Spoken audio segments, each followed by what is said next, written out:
Merci. Gabriel Serville. Merci, Monsieur le Président, Madame la Ministre, Monsieur le rapporteur, chers collègues. En février dernier, la Cour des comptes a de nouveau tiré la sonnette d'alarme et pointé du doigt les dysfonctionnements préoccupants de notre politique spatiale.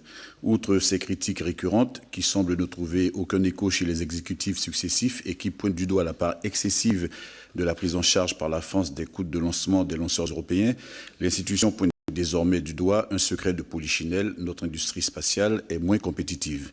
Pire, elle souffre désormais d'investissements très insuffisants qui vont sans doute s'aggraver passablement à l'aube du premier lancement d'Ariane 6 prévu pour 2020. Mais ce n'est pas tout.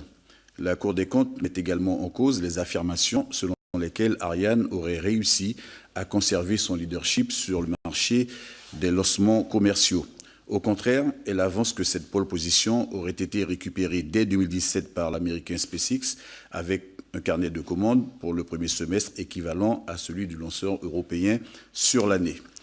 Dans ses recommandations, la Cour préconise de nouveau une meilleure anticipation des risques budgétaires et surtout appelle nos partenaires européens à une plus grande participation financière qui, il faut le dire, n'est absolument pas à la hauteur des ambitions affichées par les uns et les autres.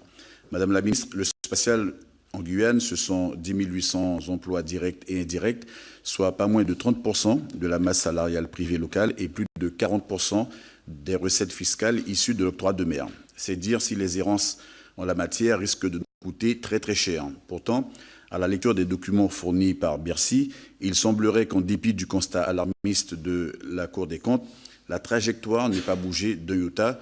Pourriez-vous nous rassurer sur cette situation? Je vous en remercie. Merci.